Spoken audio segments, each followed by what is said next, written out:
오늘은 이사야 10장 12절에서 19절까지 말씀 묵상합니다. 10장 12절에서 19절 말씀 읽습니다. 그러므로 주께서 주의 일을 시온산과 예루살렘에 다 행하신 후에 아스르 왕의 완악한 마음의 열매와 높은 눈의 자랑을 벌하시리라.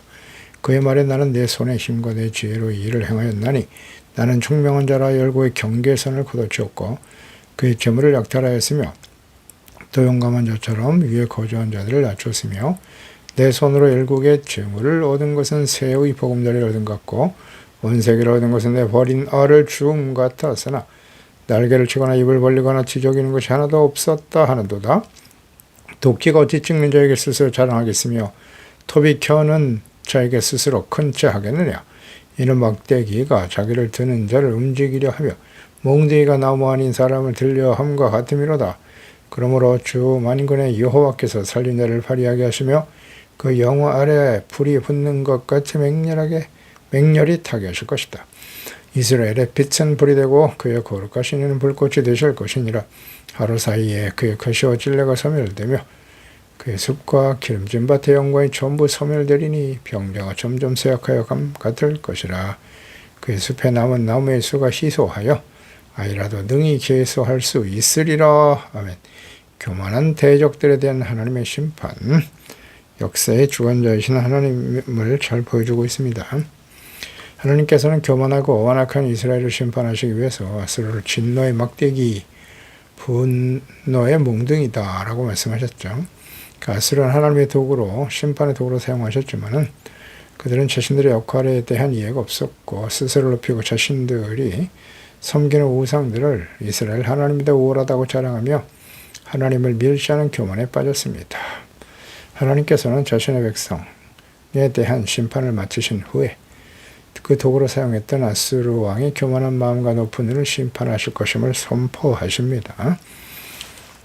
하나님께서는 절대적인 주권을 가지신 역사의 주관자로서 역사의 주인이시죠. 아스르를 사용하셨고 또한 그들의 교만에 대해서도 확실히 심판하십니다.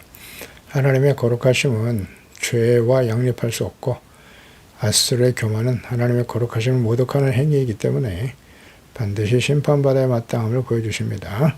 하나님은 교만한 자는 반드시 대적하신다. 대적하신다는 건 심판하신다는 뜻이에요. 12절에 주께서 주의 일을 시온산과 예루살렘에 다 행하신 후에 아스르 왕의 완악한 마음의 열매와 높은 눈의 자랑을 벌하신다 그랬어요. 교만하고 완악한 이스라엘 유다를 심판하신 후 심판의 도구였던 교만한 아스르도 심판하신다. 심판당하는 아스르의 특성이 나와 있죠. 완악한 마음. 역시 이스라엘도 언약의 백성도 교만하고 완악한 마음 때문에 심판을 당했습니다. 열매와 높은 눈. 높은 눈 결국 교만이죠. 완악한 마음과 교만이 심판의 대상이라는 걸 잘 명심해야 합니다. 높은 눈, 교만, 자신을 하나님보다 우월하다고 여기는 거죠. 교만함. 그래서 교만은 죄악과 우상숭배의 본질이에요. 절대 이것을 잊으면 안 됩니다. 반드시 하나님의 심판에 직면하게 되는 것입니다. 교만이 죄악과 우상숭배의 본질이다.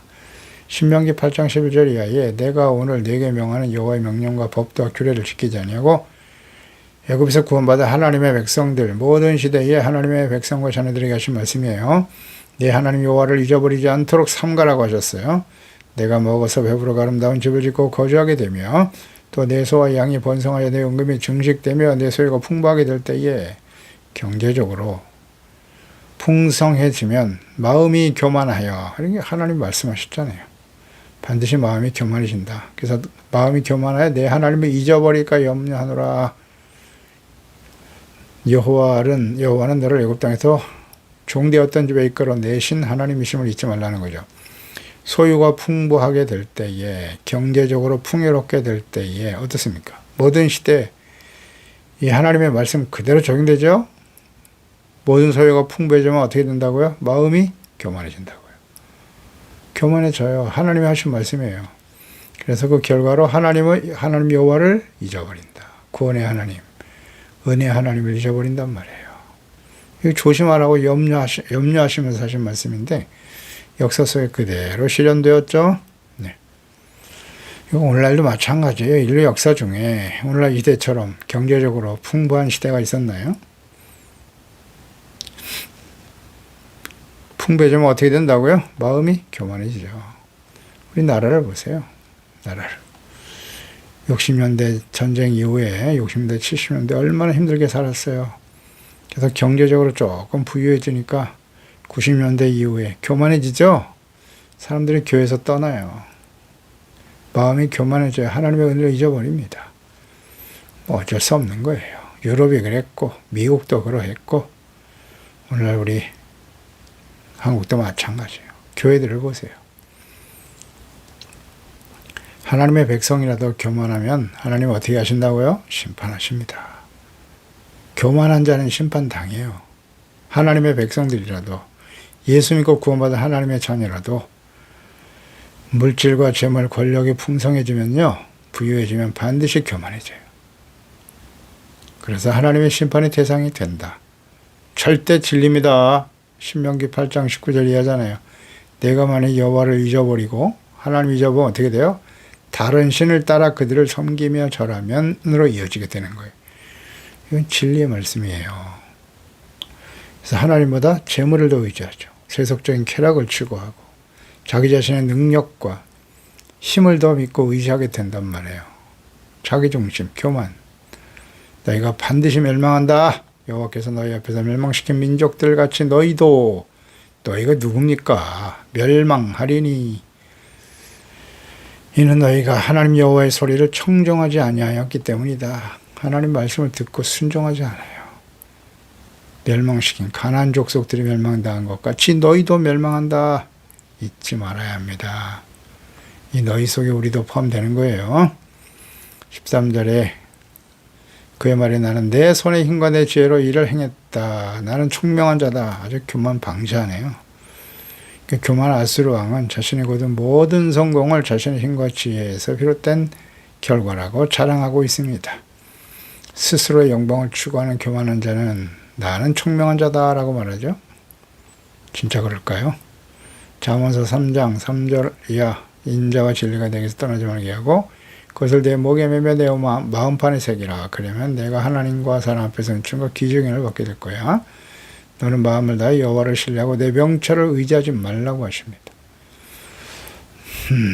인자와 진리에서 떠나지 말게 하라. 겸손해야 돼요. 그럴 때 은총과 기중을 받는 것이죠. 교만하면 마음을 다해서 하나님을 신뢰하고 명철을 하지 말아야 되는데 스스로 총명하다고 생각하고 말하는 자는 교만한 자죠. 그게 교만이에요. 하나님의 심판의 대상이 된다. 그러니까 힘없는 나라들을 정복하고 약탈하고 죽이는 패악을 행하면서도 자신이 위대한 지도자여 영광스러운 존재라고 생각하는 교만한 자들. 반드시 하나님의 심판으로 멸망하게 됩니다. 모든 시대에 모든 힘 있는 자, 가진 자들이겠죠? 권력과 재물을 가진 자들의 결말이 이와 같다. 겸손해야 돼요. 그래서 우리 그리스도인들, 하나님의 자녀들은 우리에게 재물이 주어지고 어떤 힘이 생긴다면 이것은 가난하고 어려운 약자들을 돕는 일에 써야 되고요. 하나님이 다스리신 하나님의 나라, 그러니까 그것이 내 것이라고 생각하면 안 돼요. 하나님이 우리에게 맡기신 것이다. 사명이라는 생각을 가지고 하나님의 나라와 뜻을 이루고 어려운 이웃들과 함께 나누는 일에 쓰임받는 사람이 되어야 하는 거예요. 청직이라는 거 잊지 말아야 돼요. 그것이 내 것이라고 생각하는 순간 부패하고 타락하고 교만해진다. 간단한 진리죠. 아스르 왕들이 실제로 비문에 새겼던 자신의 업적과 영광을 기록한 글들이 대충 이와 같다고 했어요. 다 스스로가 대단한 존재라고 기록하고 있죠. 그러니까 재물을 약탈하고 왕들을 폐위시키고 위대한 정복자가 되었다 자랑하는 문구들로 가득하다고 하죠. 그러니까 역사의 주인이신 하나님께서 주신 권력으로 이루어진 일이었지만 하나님을 알지 못하는 자들은 모든 영광과 성공이 오직 자기 자신에게 집중되어지게 되는 거예요. 어디 이것이 이방인들만이 뿐이겠습니까? 네. 이스라엘 역사를 보세요. 네. 왕이신 하나님을 버리고 왕이 된 초대 왕 사울 대표적이잖아요. 교만해지죠? 처음엔 겸손했는데 교만해져서 기념비를 세우고 하나님 말씀을 불순종하고 제사장이 드려야 될 제물을 자신이 드리려고 하고 하나님 버리셨잖아요. 아주 교만해져야 다. 교만하면 어떻게 된다? 심판의 대상이 된다. 그래서 우리는 하나님과 예수 그리스도의 주권을 인정하고 오직 그분의 영광을 위해서 살아가고 있는지를 점검해 봐야 돼요. 나의 성공, 나의 재물과 부와 영광을 추구하며 살아가고 있지는 않습니까? 하나님의 자리에 내가 중심이 되어 있지는 않나요? 교만입니다. 그 결과는 분명해요. 14절이죠. 열국의 재물을 얻은 것이 새 보금자리를 얻은 것 같다. 온 세계를 얻은 것은 내버린 알을 주움 같았다.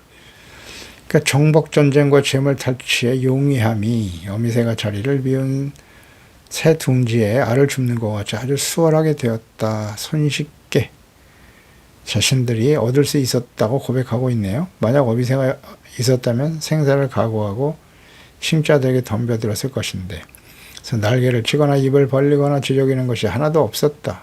대적하는 자가 없었다는 거예요. 손쉽게 이겼다고 고백하고 있는 거죠. 이것은 하나님께서 그들을 징계의 도구로 세우셨기 때문인데 이걸 전혀 이해하지 못하고 있죠.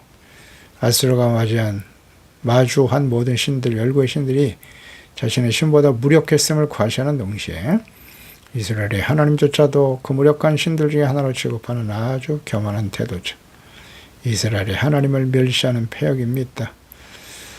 예, 하나님을 버린, 왕이신 하나님을 버린 이스라엘, 예, 그들은 이와 같이 추풍낙엽처럼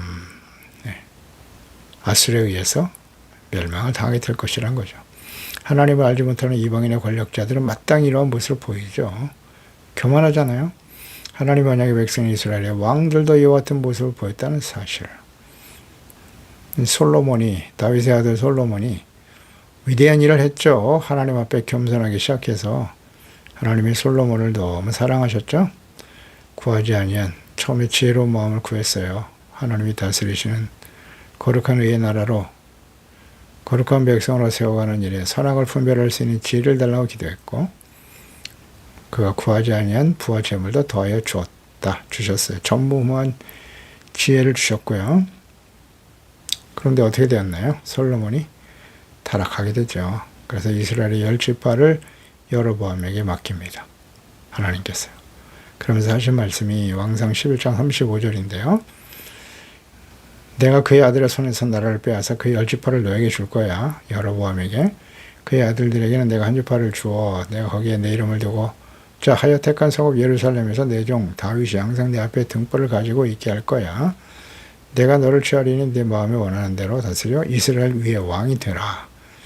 내가 만일 내가 명령한 모든 일에 순종하고 내 길로 행하여 내 눈에 합당한 일을 하며 내 종 다윗과 같이 이 말씀하셨단 말이에요. 명령을 지키면 주님이 여로보암에게 10지파를 맡기시면서 하신 말씀이에요. 그러면 내가 너와 함께 있어 내가 다윗을 위하여 세운 것 같이 너를 위하여 견고한 집을 세우고 이스라엘을 너에게 줄 거야. 이렇게 부탁을 했습니다.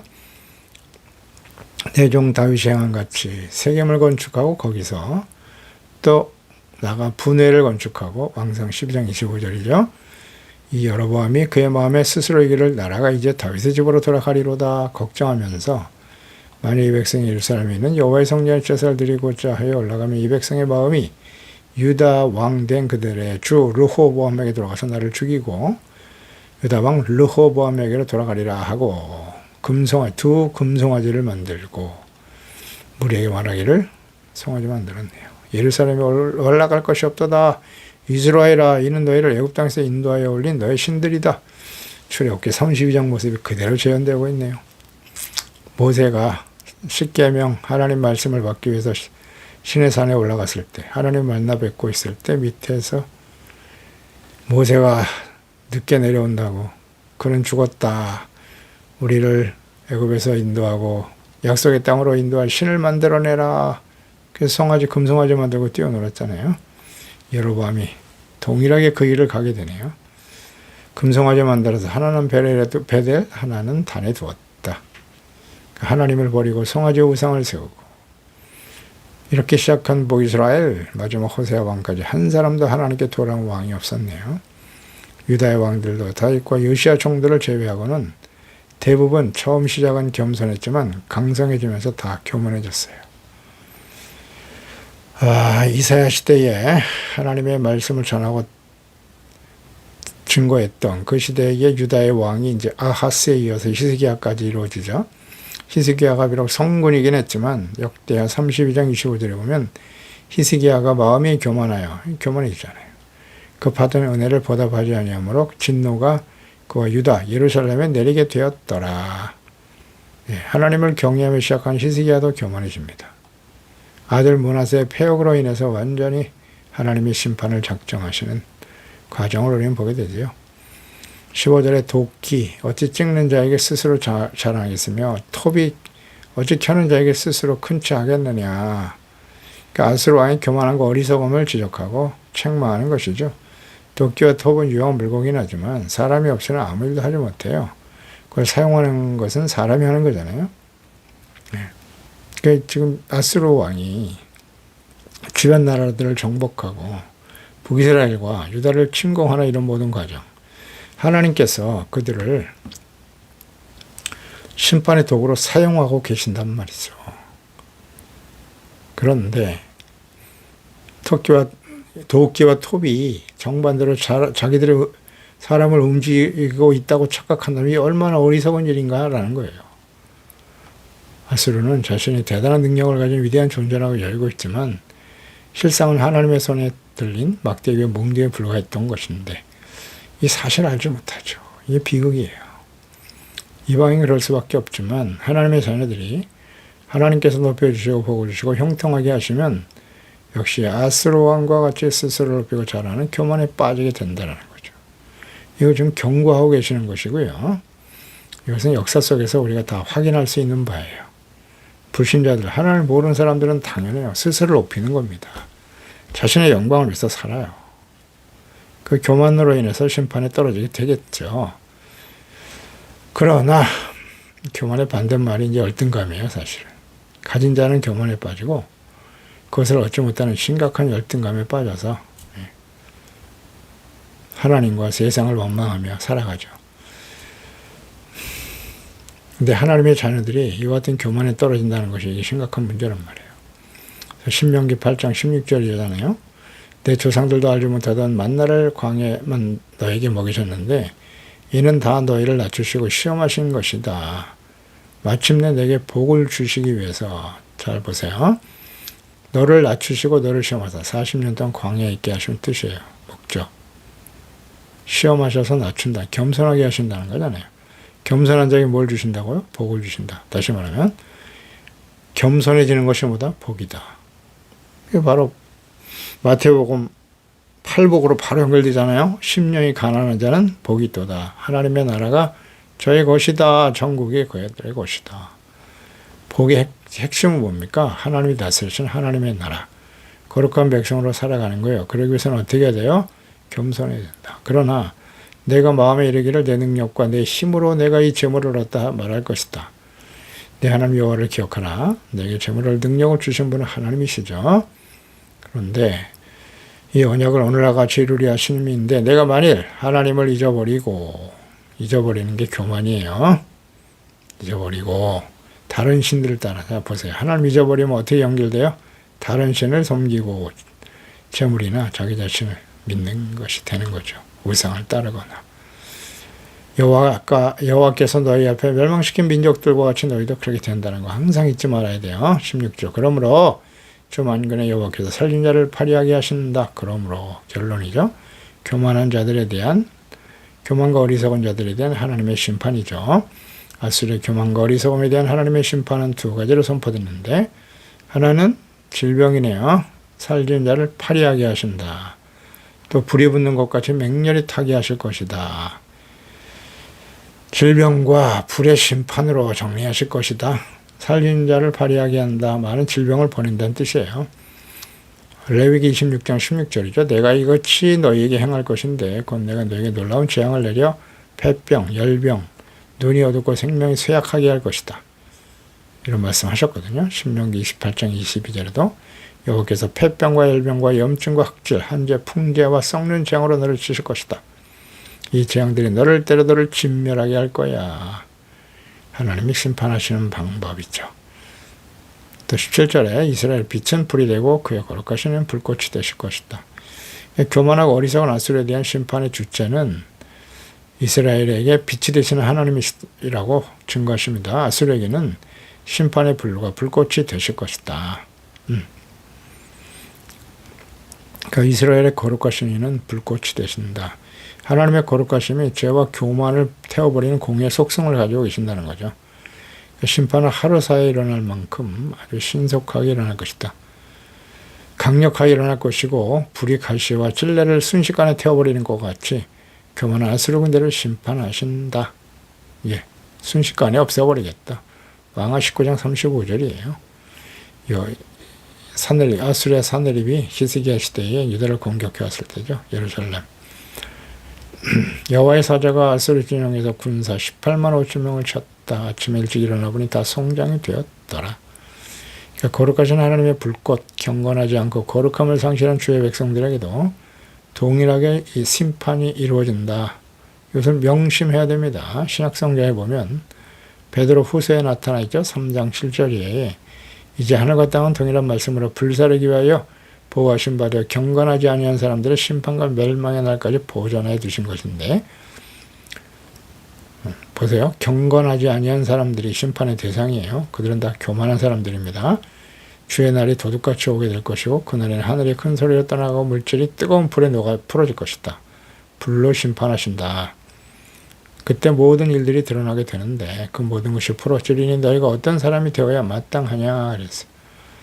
이런 하나님의 심판이 임하게 될 것이다. 교만한 자들에 대한 하나님의 보응인데요. 어떻게 해야 돼요?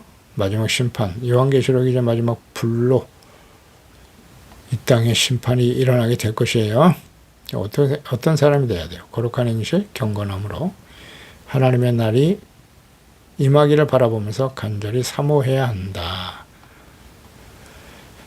그리고 그 약속대로 의가 있는 곳인 새하늘과 새 땅을 바라보라고 하셨고요.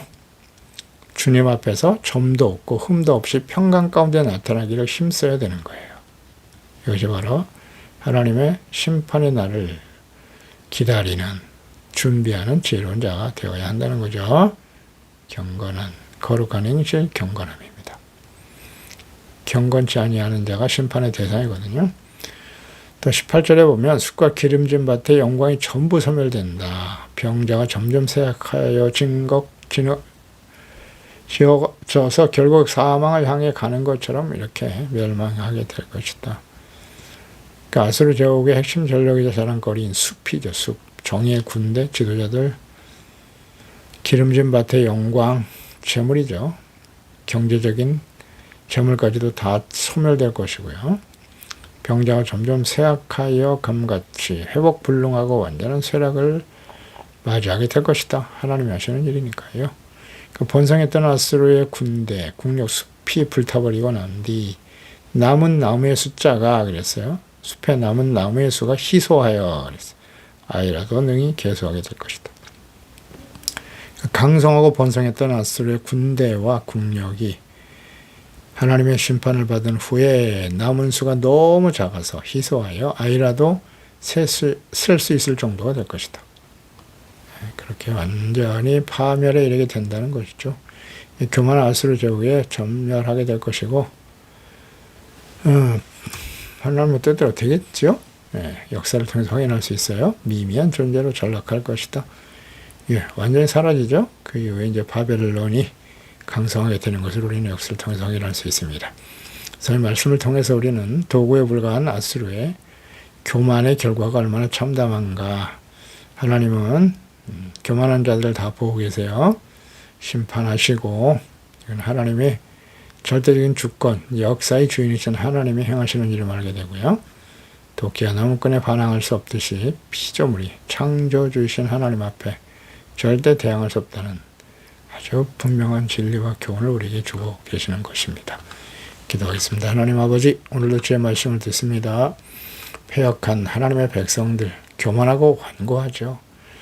하나님을 버리고 눈에 보이는 힘 있는 자들, 그들이 섬기는 우상을 따라가는 어리석은 주의 백성들, 하나님께서 임마누엘 하시겠고 하나님께 돌아오면 언제든지 그와 함께 하시고 구원해 주실 것을 말씀하시지만 하나님의 말씀과 약속을 멸시하고 던져버립니다.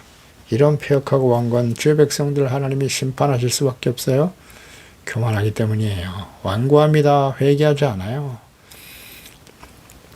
그를 심판하시기 위해서 사용하시는 아스르 군대, 그들이 강성하여 자신들의 힘과 군사력, 능력을 가지고 주변 나라를 정복하면서 그 되어진 모든 일이 하나님이 하신 일임을 깨닫지 못하고 말이죠.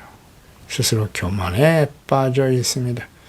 교만한 자들 반드시 심판하실 것이라고 주님이 말씀하셨고 그 역사 속에 성취되온 것을 우리는 잘 알고 있습니다.